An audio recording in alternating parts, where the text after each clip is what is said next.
MarkRogersTV, the voice of college football. Who's on the line?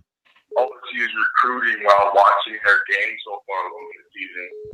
And they recruited really well at receiver so far into Ryan Day's tenure, right? Yes. And I feel like that's coming right after Dwayne Haskins was the best pocket passer probably in Ohio State history. But now with Justin Fields and him as a passer as he's developing, right?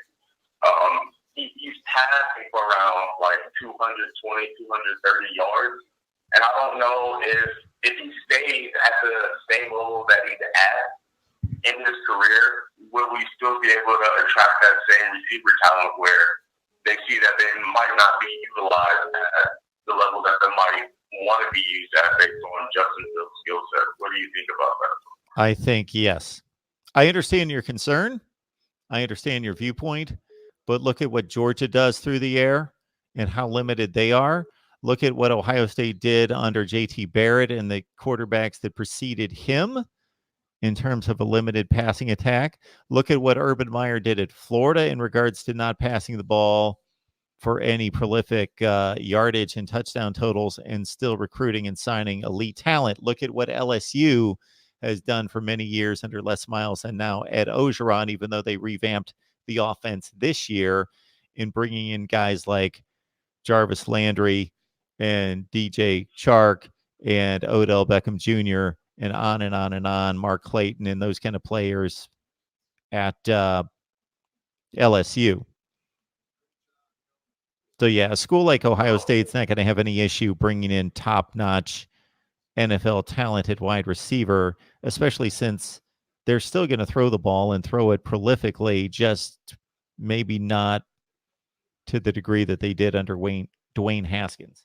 For Ohio State to recruit at the highest level at all skill positions, including running back and receiver together, in the same year, what type of offense do you think they would need to run to attract both of those type talents at running back and receiver at the highest level that will make them feel like they're both going to be utilized to the level that satisfies them in the Ohio State offense?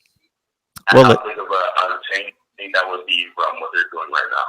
Well, I don't think it would be much of a change because they run a balanced offense in terms of run-pass ratio, so that's the number one consideration. Obviously, you don't want to run an offense that is too heavy on one side, like a Washington State. Washington State's not going to attract high-level elite running backs because they don't run the ball enough, and they don't run that kind of offense that would make it attractive for somebody to go there and show themselves off for NFL scouts, but Ohio State does. The one consideration that I would make for Ohio State in terms of showcasing running back talent would be obviously those guys are primary receivers in the NFL, and maybe incorporating the running back into the passing game more might be something that if they're really thinking about having issues attracting top-level running backs at Ohio State, that they would want to do. But I don't think it's a concern. So when you look at the rosters of OSU and Georgia, what would you point out as the weaknesses for both rosters, and which roster would you say has the most weaknesses? Did you say has the biggest weakness? Which roster? Or the most weaknesses. So, you could say that, Georgia has a lot of, talent in terms of pass rushers, but they don't have, any pass rushers. You see what I'm saying? Championship level pass rush. So, what would you say are, the weaknesses of both Ohio State and Georgia, and they would hinder them when trying to chase the championship? I think that the biggest difference between Ohio State and Georgia's rosters is that Georgia has an elite offensive line and Ohio State has yet to prove that they do. And that Ohio State's biggest issue, they've had really two big issues in matching up against the best teams over the last 3 or 4 years. And that's been linebacker play that's been substandard. And sometimes that's been because of the scheme, but it's often been times that they haven't had the elite speed at linebacker that they've needed, and they've gotten lost in pass coverage, and they've been unable to make open field tackles against good running backs and against jet sweeps and those kind of plays. So the linebacker position at Ohio State, from the time Raekwon McMillan and that group left in 2016 for the next couple of seasons, has not been near the level that they needed to be. And also the offensive line has been good, but not elite at Ohio State like it has been at Georgia, especially this Georgia team. When you analyze, the college football decision from last year over who would come in the fourth slot, yes. Do you think that, Ohio State showed the greater aptitude to perform in big games based off of their performances against ranked teams on their schedule last year? Rather than, I don't feel like that loss versus Purdue. I mean, of course you shouldn't, that hinders your ability to get in, right? But I mean, I feel like that's not indicative of their talent or their potential to perform in big games, right?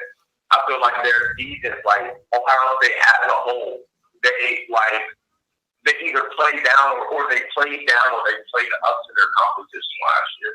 And they had everything. They had the coach, they had the talent, they had everything to rise to the occasion in a big game.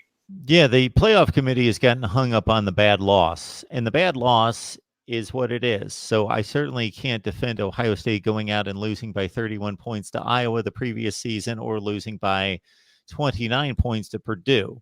But to your point, for some reason, the bad loss has become more of a negative than beating good teams, and beating them soundly has become a positive, because Ohio State the previous season, in matching up against Alabama for the fourth spot, had a much, much stronger overall resume of beating good teams and beating them soundly, i.e. Penn State, Michigan, Michigan State. And let's see, in 2017, those are the three teams that come to mind. There was somebody else. Versus what Alabama posted. And then last season, I would argue that Ohio State had better wins against better teams than Oklahoma did. But of course, they had the one loss, and they did not have the opportunity to avenge the loss. Certainly, if Purdue would have made it to the Big Ten championship game and Ohio State would have taken care of them, as we all would have most likely predicted, then you've got a different scenario. Oklahoma was lucky enough to be playing the team that they lost to. So the last couple of questions there. So when looking at both of the Big Ten and the Big 12 conferences, which one would you say better prepared their top team for what they'll face when facing the best teams in the nation from other conferences, most specifically in the playoffs? Would you say it's like a Big Ten where you're going to have, I'm not saying this is true in all cases, but the reputation is for better defense, things like that, or the Pac-12, the Big 12, where you have more dynamic offenses, which is what all the best teams have.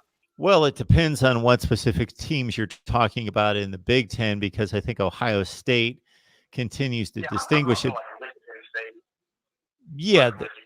Yeah, so Ohio State's distinguished itself as the premier program in the Big Ten with the best talent by far. It's decidedly better than everybody else. So, yeah, you kind of have to separate Ohio State when you start talking about... you think they're decidedly better than Michigan? I mean, Michigan's been recruiting top 10 classes as well. Sure. I see what you're saying. Ohio State does have the edge, but I mean, I don't know how big it actually is. You know what I'm saying? I feel like their top end talent is not miles ahead of Michigan. So I've said a number of times that Ohio State is recruited better than Michigan. They have a more talented roster than Michigan, and it really can't be debated. But it's not unreasonably large of a gap. As you mentioned, Ohio State's recruited top 5 classes. Michigan's recruited top 10 to 12 classes. But if you stack them up against each other, it's a decided advantage, but it's not enormous. My last question then, or one of them, I think. So when comparing